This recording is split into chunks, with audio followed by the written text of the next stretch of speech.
Insoniyat uzoq yillar davomida adolat va tartib izladi. Birgalikda qonunlar tarixiga sayohat qilamiz. Avesto. Axloq va jamiyat qoidalari bayon qilingan eng qadimgi sharq manbalaridan biri. Ezgu fikr, ezgu so'z, ezgu amal tamoyillariga asoslangan.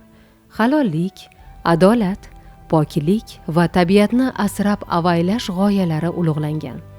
Masalan, kimdir tabiatga zarar yetkazsa, unga tanbeh berilgan va aybdor ona zamindan kechirim so'ragan. Hammurabbi qonunlari. Mesopotamiya podshosi Hammurabbining toshga yozdirilgan qonunlari dunyodagi birinchi yozma qonunga aylandi. Qonunlar qat'iyligi bilan mashhur bo'lgan. Masalan, kimdir boshqa odamning molini o'g'irlasa, 2 baravar qaytarishga majburlangan. Rimning 12 jadvallari. Qadimgi Rimda qonunlar bronza taxtlarga yozilib, shahar markaziga ilingan va har bir oddiy odam o'qiy olgan. Eng ko'p qo'llaniladigan jazo kaltaklash bo'lgan. Bu manba keyinchalik Yevropa qonunlarining asosiga aylangan. Fiqh qonunlari. Islom davrida musulmonlar uchun maxsus qonunlar, fiqh yaratilgan. Halollik, adolat, nikoh, meros va savdo qoidalarini o'rgatuvchi qimmatli manbada ham jazo turlari aniq belgilangan. Masalan, kimdir qasddan boshqa insonga shikast yetkazsa, o'zi ham xuddi shu tarzda jazolangan. Temur tuzuklari.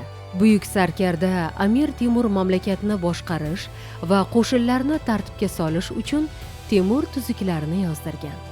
Bu o'sha davrda eng mustahkam davlat qonunlari edi. Masalan, askar qo'shin qoidalarini buzsa, ogohlantirilgan, kaltaklangan yoki harbiy vazifasidan chetlatilgan.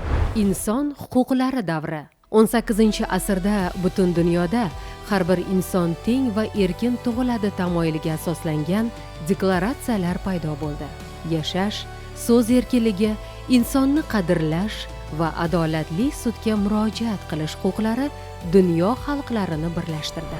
Zamonaviy konstitutsiyalar davri. Qonunchilik tarixidagi eng baland cho'qqi zamonaviy konstitutsiyalardir. Bugun har bir davlatning o'z konstitutsiyasi bor.